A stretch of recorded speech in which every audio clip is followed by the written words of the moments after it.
Hey, everybody, and welcome to another episode of Rebel Reflections, where we're going to be discussing Thinking in Bets, Making Smarter Decisions by Annie Duke. My name is Will Smith, and I am an intern year attending in Northern California. Before we get started, I'd like to introduce the hosts today. Marco, go and introduce yourself and tell us where you're from. Hey, I'm Marco Propersi. I'm Vice Chair of Emergency Medicine at Vassar Hospital. I'm also one of the APUDs there for the Emergency Medicine Residency Program. We're located in Poughkeepsie, and I actually am from New Jersey. Dan Wolf, go ahead. Hey, my name is Daniel Wolf. I'm coming to you from Brooklyn, New York, currently an EMS fellow with Maimonides Medical Center. All right, and joining us from another hemisphere, Jake, go ahead and introduce yourself, and we'll get going. Hey guys, I'm Jacob White. I'm a senior resident currently at Vassar Brothers Medical Center, where I work under the interesting Marco Propersi. And we will leave it at that. So like I said today, we are going to be talking about Thinking in Bets, Making Smarter Decisions by Annie Duke. If any of you were part of the poker craze back in the, was it 2000s or something like that? She was very popular and actually talks about that a little bit in the book. Thank you, everybody, for the quick introduction. Before we get too deep into this, why don't we go around the room one more time and just give us a couple quick thoughts about the book in general, and then we'll dive in a little bit deeper. Let's go the other way. Jake, go ahead. Tell us what you thought about the book. I definitely thought it was an interesting read, not just pertaining to medicine, but just life in general. This is something that Marco and I have talked about a lot, and I've talked about with a lot of other people in my life, is kind of the more probabilistic way that the world works and how sometimes it's difficult to keep that in the back of your mind when you're making decisions. So I felt like this book was a good way to kind of nail that down and kind of hone my thinking in that manner.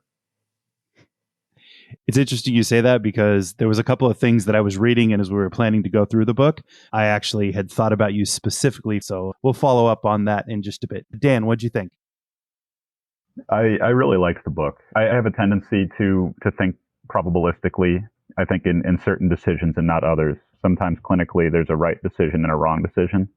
And we're almost trained in that sense also. You get a new set of data, there's a new study out there. And do you change or do you not change? And this book really explained and kind of brought some light into that shades of right and wrong, which I really enjoyed. Marco, your thoughts? Yeah, I really like this book a lot. I think it resonates with exactly the way my brain operates. Being an emergency medicine physician and even just a clinician, I think that it's easy to get lost in the woods trying to chase 100% certainty, which is the only thing it is 100% impossible. So I thought this book is awesome. It just really highlights the challenges we face and the probabilistic decisions we make every single day. So I'm going to have to say, personally, I was a bit of two minds about this book. I thought that there were some really good points, and then there were a few things that I thought were a little more far-reaching and had a little bit more of a cynical outlook.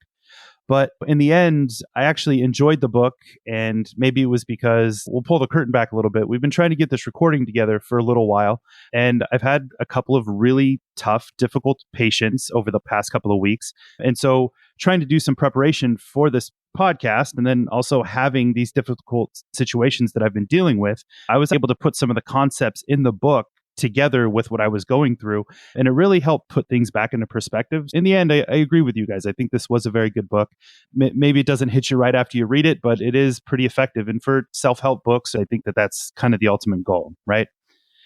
So let's start off. One of the things that they talk about in the book is about blindly believing facts or misnomers. One of the things that's mentioned is a dog gaining 7 years for every human year and how that's a commonly believed thing. But where does that data actually come from, right?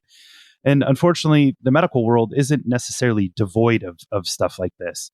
And mentioned this earlier, Jake, I think that you are one of the most research literate people I have ever known. How do you tactfully deal with either other ER docs or other consultants that may give you recommendations based off of literature that simply isn't true, and you can pull it up and prove that to them?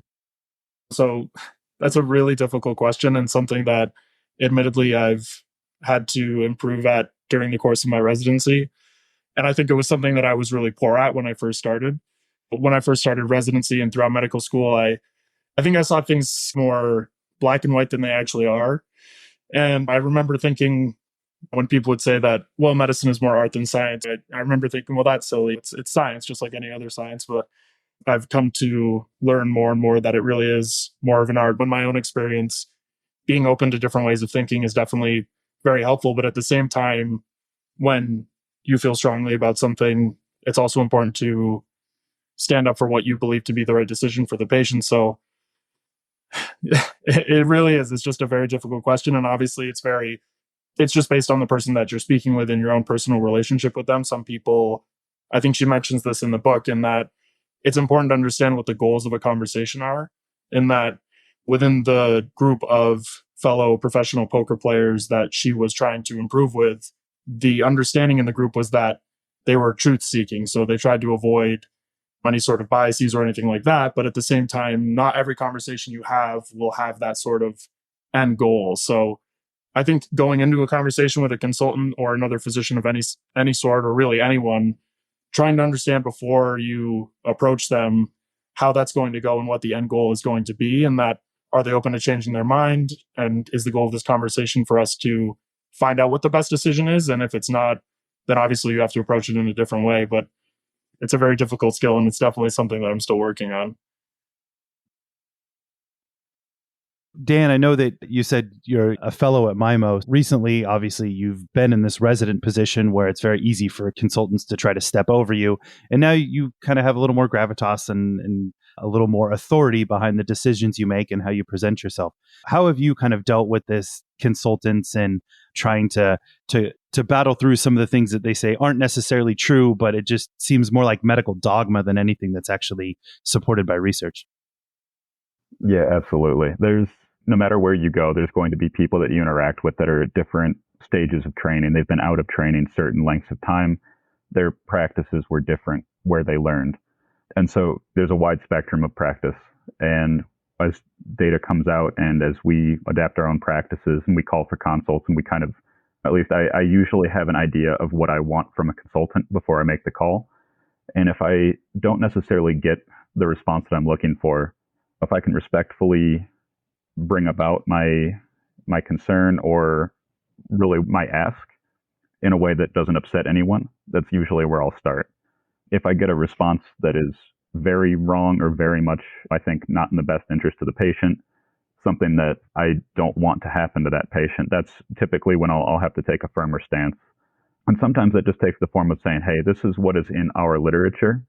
This is what I think should be happening, and kind of see where that goes, because they may have a point that I didn't consider. They may have their own literature that says otherwise. And so it's kind of fleshing out what you want, but also kind of knowing where to push and how hard. Marco, as the more senior attending here, the person who's kind of been practicing for the longest amount of time, what's your input on this? Is there a trick to going against this, or do you sometimes expect people to kick back in certain situations and you simply don't ask those questions? Yeah, I think these are all great points. I think there are a few valid things to consider. One is people are going to have their own agenda, like Jake was talking about. So if you're talking to somebody who's like a very cautious person, the things that are important to them may be kind of covering their ass. So it doesn't necessarily mean that if the thing that they are searching for, the disease process is 0.00001%, there's still a chance. So they're going to order that extra test or admit that patient to the hospital because, hey, just to quote unquote be safe.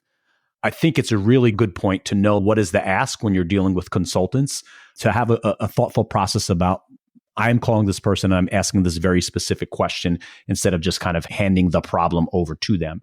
There are different considerations too, like level of practice, right? So probably the way that a consultant is going to talk to a resident is going to be different than they may talk to me with X amount of years of practice out. I try not to get into a battle of literature. And the reason I say that is because you can cherry pick, right? So you can pick out an article that's going to prove the point that you were trying to make. Hey, I read this article in New England Journal of Medicine that showed this. But there's also lemon dropping, right? Where you can drop an article that refutes. Well, there was this article in JAMA that actually showed the exact opposite, right? So any one specific article you can likely find to either confirm or refute whatever point you're trying to make. But what we really need is like the preponderance of evidence to show a specific thing. I think it's easy to make the decision when you're the one caring for the patient and you're going to discharge them, because you could kind of make unilateral decisions with the patient. But when you're admitting them to the hospital, you have to solve the problem collaboratively. Ultimately, you just have to decide, which hills you want to die on. And as long as I'm taking a patient-centered approach and I'm putting the patient care in front of any decision I make, then it's really easy to fight the battles and say, I don't think this is necessary. I've spoke to the family. They actually prefer to be discharged with X, Y, and Z. They don't want the extra tests. They're not concerned about that. So it's very easy when you're putting this information and putting the patient in the center of your decision making. It's easier to fight the battles. When it becomes a battle of egos, then you're almost always in the wrong. I think that those are all really good points. And one of the things that was mentioned, and I think one of the terms that Jake had brought up was the whole idea of truth seeking. And in the book, they kind of go on to talk a little bit about confirmation bias. And when you have a group of people who are all like-minded and truth seeking, sometimes that can be advantageous because everyone works really well together. But then there's also studies that have been showed when people are different minded, but yet still truth seeking, many times those are the groups that are able to solve the problems, or those patients have better outcomes. So it can be very difficult. Like we're saying, we're coming to a consultant. We know what we want to ask and we know what the answer we're hoping for. But in a way, that's a form of confirmation bias because we're going to ask them and we want a certain answer. So we present the information a certain way. But on the other hand, sometimes our way or what we're hoping to get isn't always what the right thing is for the patient. Going back to playing together nicely in the same sandbox and going at it in a patient-centered way versus an egotistical way, I think is going to have a huge difference on outcomes as well as what the best thing is for the patient. I will say briefly, I think I have also noticed that, again, speaking to the relationships that you have with the people that you're speaking with, once people realize that that is your goal, like Marco was saying, that your goal at the end of the day is to have the best outcome for the patient, and that when you come to a consultant, that you're also open to changing your mind and seeing things in a different way, usually people respond pretty well to that. And I found certainly that the longer that I work with someone, especially as a resident, I think that builds the relationship and makes it stronger. And then in the future, people are more willing to hear what you have to say when they know that you haven't already made up your mind when you're coming to them with this problem and saying, hey, this is what I need from you. And then that's kind of the end of the discussion. Yeah, I think that's absolutely right. It's not just the way you present everything, but also the mindset in which you present everything is super important. Marco, during our last book meeting, you had talked about how as an attending, there's these bread and butter cases that you've seen and you've dealt with hundreds of times. So when you're hearing a story from a resident or a med student, you kind of already know what the outcome is just because you've had experience with it so often. But many times students and junior learners are at a disadvantage because this is the first time or the first dozens of times that we've seen something like this. The whole concept of thinking in bets encourages you to make a decision based off of odds and probability. But yet, if you haven't seen this stuff, you really don't know what those odds and those probability are. So besides time and repetition, which you can't always expedite, is there a way to effectively and efficiently bridge that gap? Yeah, I think you hit the nail on the head. I think there really is no alternative to time and repetition. But a side piece of that is beyond just getting the reps, just kind of like exercising in a gym. You could just do like a bunch of useless reps at any particular exercise that are not really building a lot of muscle or conditioning or anything like that. So it's not necessarily just getting the reps in. I think it's more than that. I think you have to have a thoughtful process when you're seeing a patient with chest pain or seeing a patient with belly pain or any particular condition. But then I think it's also really important to reflect on the patients that you have cared for in a thoughtful way as well. It's very easy to get into this, the bane of my existence, this checkbox medicine where you just like, I'm going to open the chest pain panel and check all the things that are in the folder, and then I'm going to move on. But I think our patients are owed more than that, and we owe it to ourselves as lifelong learners, as residents who are still actively learning their area of expertise to do that, to have a thoughtful mindset of what could this patient possibly have?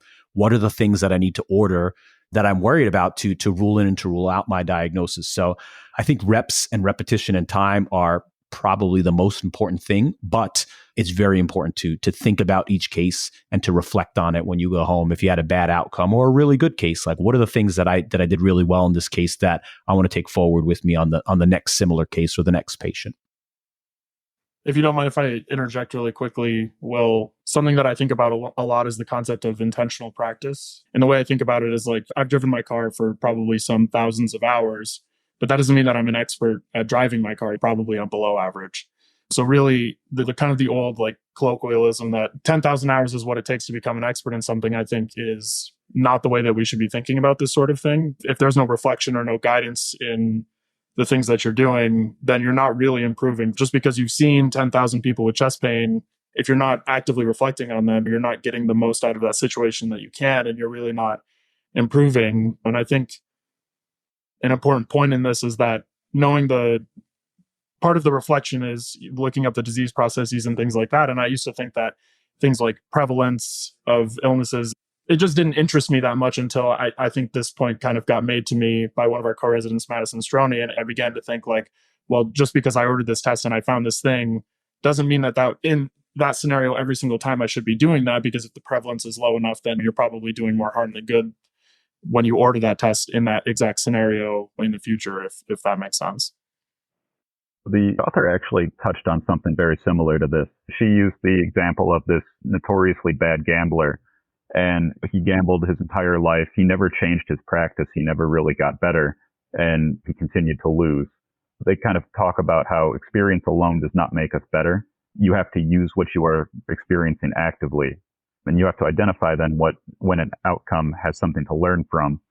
And that can even be kind of pushed into, is it skill or is it luck? And maybe in the emergency department, that is, did I find something because I was looking for it, or did I get lucky? Did I have a good outcome because I did the right thing, or did I have a good outcome because the patient was going to get better anyway? So that's just kind of a way that you could possibly hone in on that, but not just time, not just volume, but this is how to learn. Yeah, I think she calls the process or that way of viewing things resulting, where you say, well, I found the thing, or I didn't find the thing, or I missed the thing, or the patient had a good outcome. And just solely looking at the result of what you did is going to, just for the reasons that you were just talking about, Dan. Jake, you brought up the term resulting, which I think is a great transition into one of our next topics. The term resulting is the tendency to equate a decision's quality simply based on its outcome. And then they also talk about hindsight bias, which is the tendency to view an outcome as inevitable after the fact. I think these are disproportionately affecting emergency room doctors, right? Because I think our consultants can do it. The admitting services that we're trying to admit people to the hospital can do it. And unfortunately, even like upper administration up in the C-suite can do this because they're so detached from what's actually going on. But ultimately, I think the worst thing that can happen is the resulting in the hindsight bias can really affect us as emergency physicians. Like I had said not too long ago, I've had a couple of cases that have hit pretty hard. And one of them was just someone who I happened to see in a rapid care area.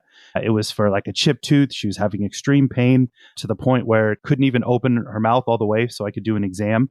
The tooth had only chipped about 8 hours or so, not super long. She could only open her mouth so much. I couldn't even fit a 10cc syringe to numb her up. So instead, I switched to a 3cc syringe, did a block. We were able to numb her up, do an exam. There was no swelling. There was no apical abscess. The floor of the mouth all was very soft. So I put a cap on it. She felt significantly better, went home. When I did a chart check on her, it turns out within 24 hours, she ended up coming back. There was swelling, there was an abscess, and the floor of the mouth was pretty dense. So they did a CT. There was no mass or anything like that, but head and neck surgery decided that she should come in for ops to get antibiotics. She ended up getting discharged in 24 hours or so. Finally made it to her dentist within a week, which is actually pretty amazing considering how badly backed up dentists can be. And as soon as she got to the dentist appointment, they said, no, you need to go back to the hospital for admission and further antibiotics. The case really bothered me because I had a feeling that if I had done antibiotics initially, then I could have prevented all this. But like realistically, that's not the standard of care when you don't see any form of abscess or any reason to just give out antibiotics. I started thinking about some of the concepts of the book as I was prepping, and I'm a big Back to the Future fan. I think it's one of the best trilogies that was ever made, and you can fight me on that. But I started thinking about the whole concept of like parallel universes. And perhaps in one universe had I given the antibiotic that completely prevents the infection and the admissions and all that. But there also could be a different universe where I give the antibiotics and she still has an infection. I give the antibiotics and she doesn't have an infection, but she has this massive allergic reaction. Or maybe I I did the right thing this time. And in the universe, there's no swelling, there's no abscess, everything completely fine. She gets to the dentist, the tooth gets extracted, and everything just works out as it should. So knowing the idea of these resulting biases or hindsight biases, how do we stay away from these mental traps, knowing that we made the best decision that we could in that time and not necessarily using hindsight to say, hey, I should have done this better? Yeah, I think you hit the nail on the head. In the emergency department, just the matter of the way we practice is such that we can never judge others' care because our care happens before everybody else's care. And then our care is often judged by almost every other specialty. So this hindsight bias really hits home. We deal with it in a few different ways. You deal with it in peer review and when there's bad outcomes and there's root cause analysis.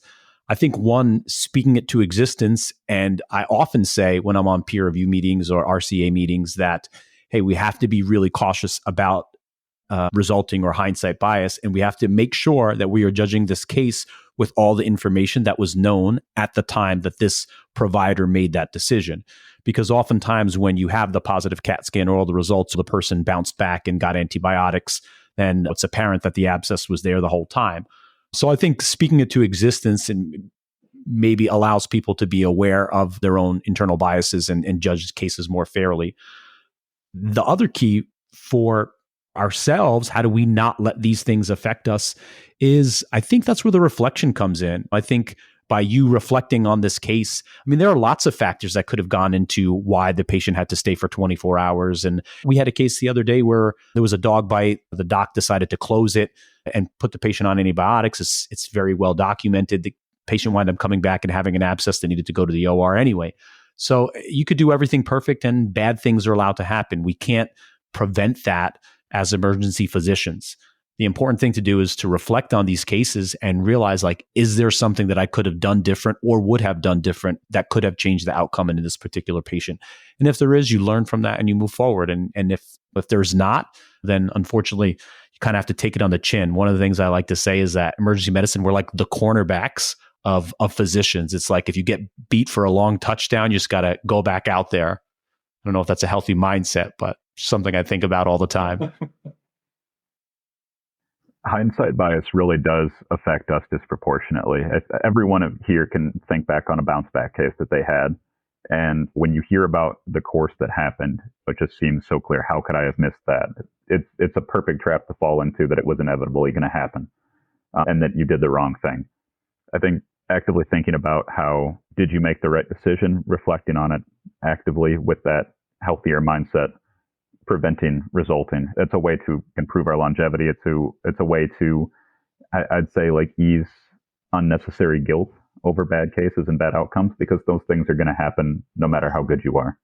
Yeah, and I think she gives that exact example, Marco, in the book of there's some coach, I think it was, that called up a play during the Super Bowl and it would have won the game if it had succeeded, and ended up losing the game because it failed. And all of the headlines afterwards were, well, what a silly play that was. That was so stupid. How could he have done that?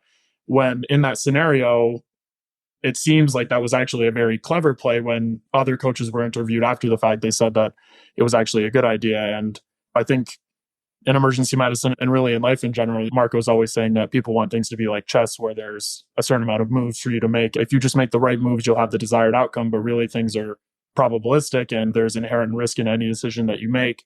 Sometimes a bad outcome is just a bad outcome because we're human and we want to be able to have a reason for things. We like to point fingers, but at the end of the day, striving for 100% accuracy and 100% success rate, it's not only unachievable, but it's probably going to do more harm than good.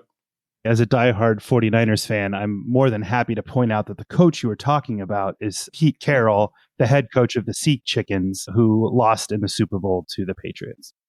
I do think that that's a good point, and this is where we really hammer home, like, not letting the outcome determine how good or how quality of a choice that was.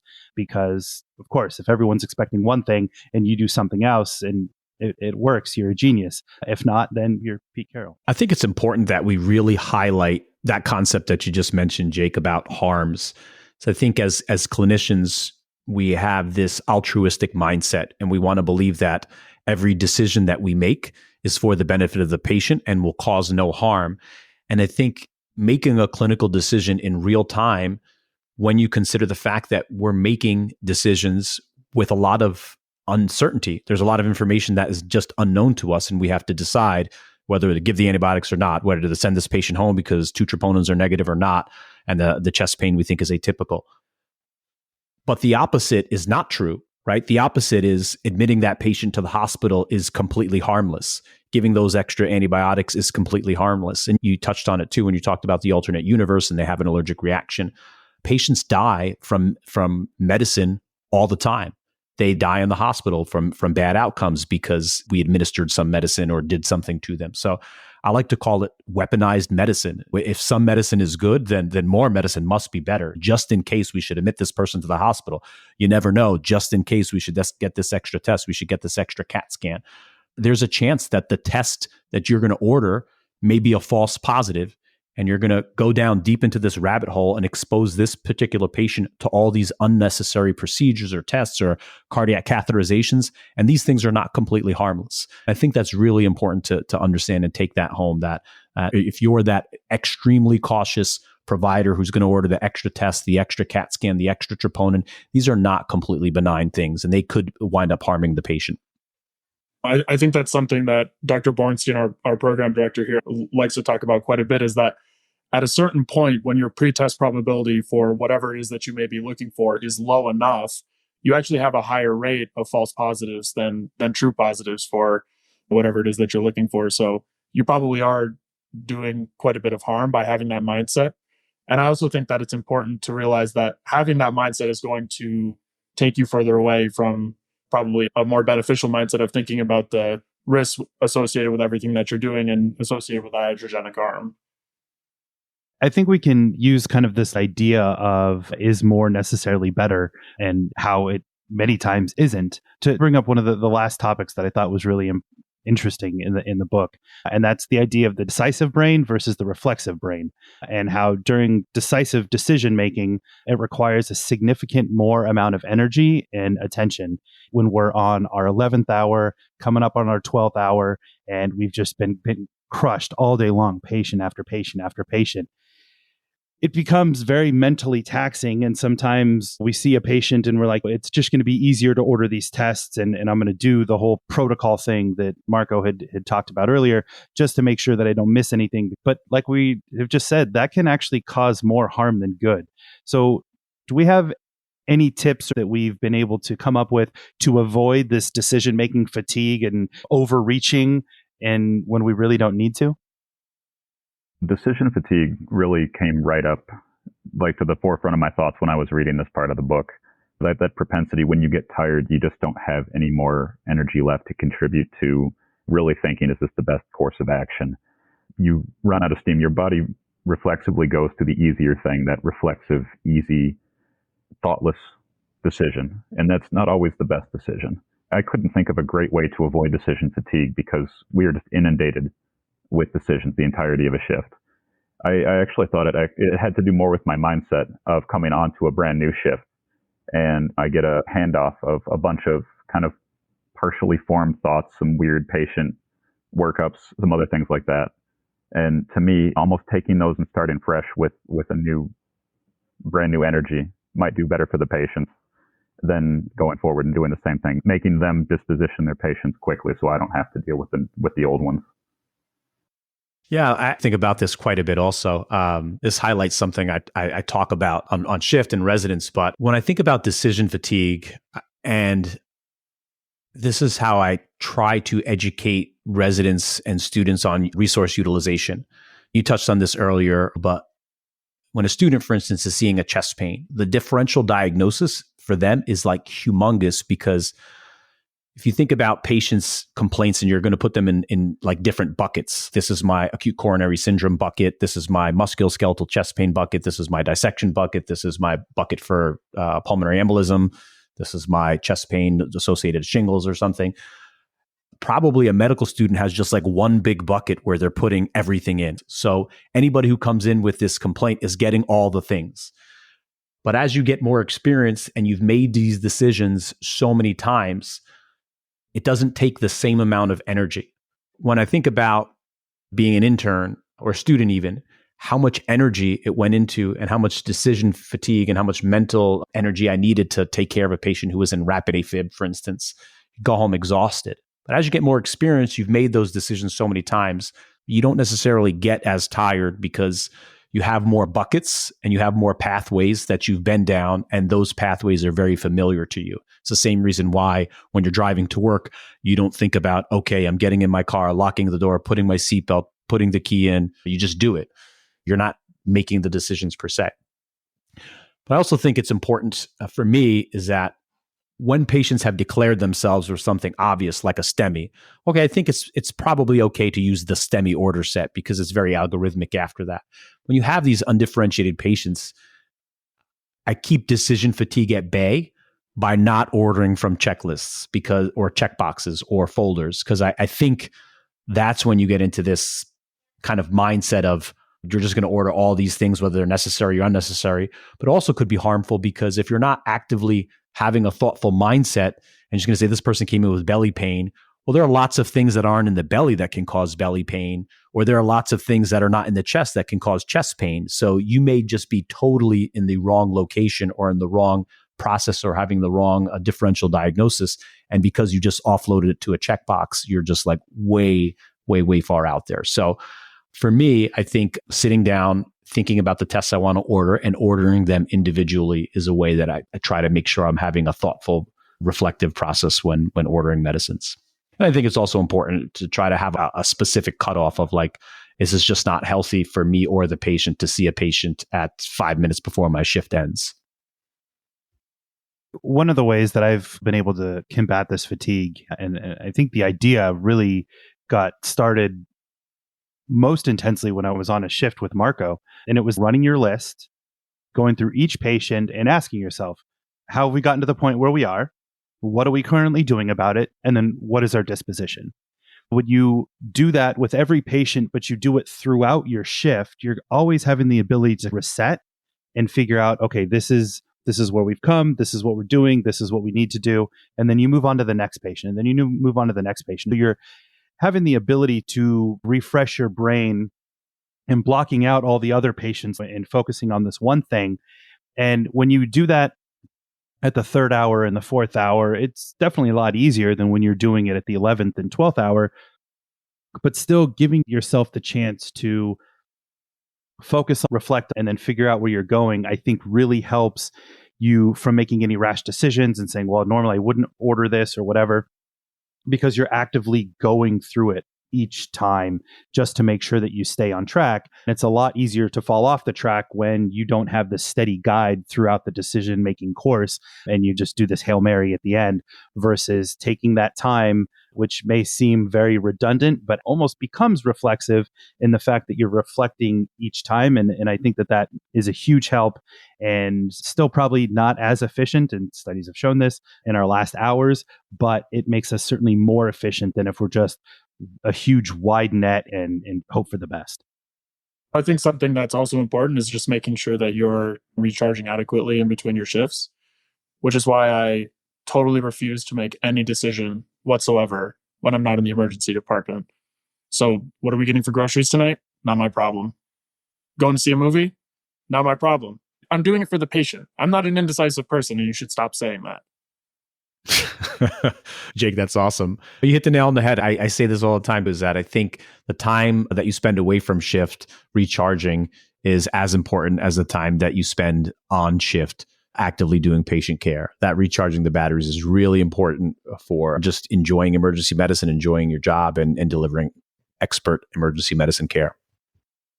Jake, when you say that, it just gives me this idea of you going to a restaurant, numbering everything 1 through 6, and rolling a dice to see what you're going to have to eat, what you're going to have to drink, and whether you have an appetizer or not. And then you're good to go. Oh yeah, I always have a little hat, and it's just filled with pieces of paper. I'm just constantly writing things down and just pulling things out of the hat.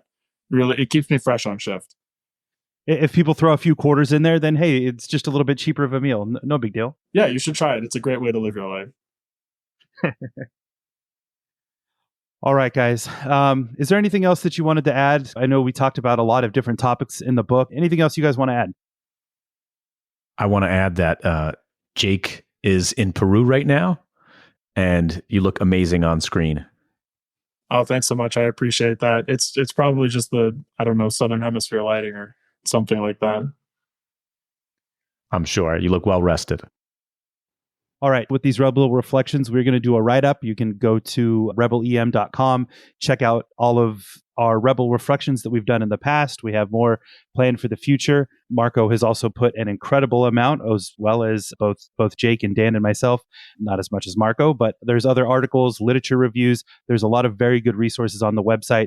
We will set a link to the book on the website as well. So if you're interested, and feel free to read along and also follow along with our next podcast where we dive into a bunch of other books. Gentlemen, thank you so much for joining us and making some time in your busy schedules. Always a pleasure. See you guys soon. All right. See you Take care, soon, guys.